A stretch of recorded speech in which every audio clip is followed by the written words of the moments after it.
A broken water pipe in southwest Detroit caused major flooding early Monday morning, leaving hundreds of residents stuck in freezing weather as they tried to evacuate. The Great Lakes Water Authority said a large pipe at Beard and Rowan Streets burst, sending water into streets in about 150 homes. Rescue teams used boats to help people escape as ice covered the area. The city is offering shelter at Patton and Kimney recreation centers and paying for hotels for those without heat or water. Council member Gabriela Santiago Romero said that residents can call 313-224-2450 for help. The Patton Center can hold around 700 people and has support for people that have pets and health needs. According to Bridge Detroit, many families lost furnaces, washers, and cars to flood damage. Some residents said the neighborhood often floods during heavy rain because the drains don't work well. Juan Lopez, who has lived there for 30 years, worries that his flood insurance won't cover his ruined basement. The broken pipe, built in the 1930s, was fixed by Monday afternoon, but icy streets left cars trapped. The mayor and GLWA leaders will give some updates later. Some evacuees, like Robert Crow and his family, were told they'd get hotel rooms but ended up at shelters.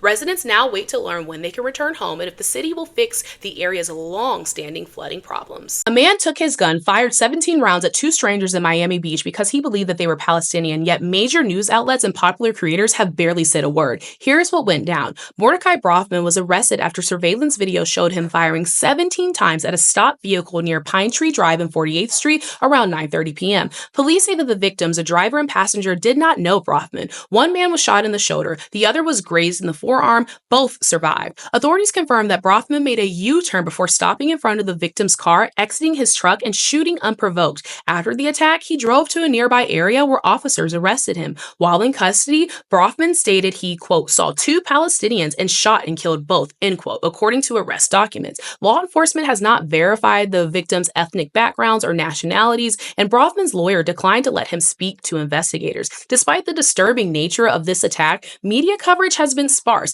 I wonder why that is. This is an unfortunate situation, but part of a bigger trend where legacy media has dehumanized Palestinians, and now people are paying the price because people like Brofman are taking it upon themselves to shoot 17 rounds into a vehicle of drivers and passengers that he believed were Palestinian. On day 17 of Black History Month, we honor and celebrate Miss Frances Thompson. In 1866, Frances Thompson became the first Black transgender woman to testify before Congress. She told lawmakers what happened to her during the Memphis Race Massacre, where white mobs and white supremacists, including police officers, attacked Black residents. Thompson and her housemate were robbed and then sexually assaulted by a group of white men. Her testimony was part of a larger investigation that exposed the brutal violence Black people face, pushing Congress to take action. Thompson's bravery helped build support for the 14th Amendment, which promised equal rights and citizenship to all people born in the United States. She risked everything to speak out, hoping it would lead to change. But like so many Black women who stand against violence and injustice, she paid a heavy price. 10 years later, conservative newspapers outed her as transgender, using her identity to discredit her testimony. She was arrested for cross-dressing, thrown in jail, and sentenced to hard labor on an all-male chain gang. The same country that relied on her words to pass the 14th Amendment turned around and punished her for simply existing. Thompson's story isn't just history. It's a reminder of how Black trans people have always been part of the fight for civil rights and justice. She stood up against racist violence, yet was later targeted by the same systems she fought to change. Even though they tried to erase her, Frances Thompson's legacy still stands. She was a fighter, and her courage helped shape the rights that we still have today. Her story deserves to be remembered, so that's why on day 17 of Black History Month, we honor and celebrate Frances Thompson. Stay tuned to see who we honor tomorrow. U.S. politicians let their mask slip and just admitted what many of us suspected all along. The TikTok ban was never about national security. It was about controlling our speech and protecting the state of Israel. For the last few months, lawmakers claimed that TikTok was a danger because it's supposedly owned by the Communist Party of China. But now, behind closed doors, they've admitted the real reason.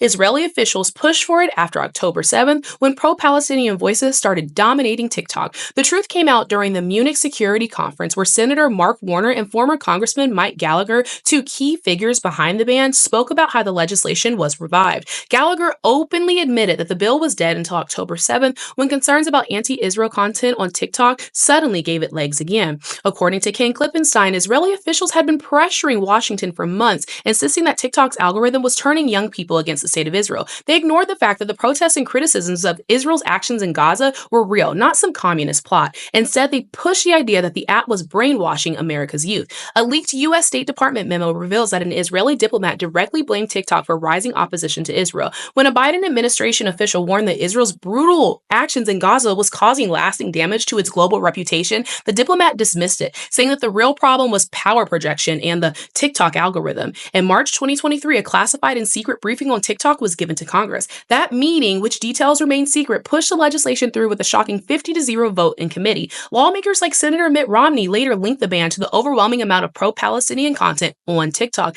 But even some Congress members said that this briefing was misleading. Representative Sarah Jacobs said, quote, "Not a single thing we heard in today's classified briefing was unique to TikTok. It was things that happened on every single social media platform," end quote. As backlash grew, TikTok urged users to call Congress, further enraging lawmakers. Gallagher claimed that it proved that TikTok was brainwashing kids, ignoring that millions of people were just angry about losing their favorite app. So, as we suspected, the ban was never about protecting Americans. It was a tool to silence U.S. dissent, with U.S. politicians colluding with the state of Israel to suppress free speech. The classified briefing that sealed the deal remains secret, keeping the public in the dark. But at least we know the real conspiracy isn't TikTok, it's just the politicians that keep lying about it.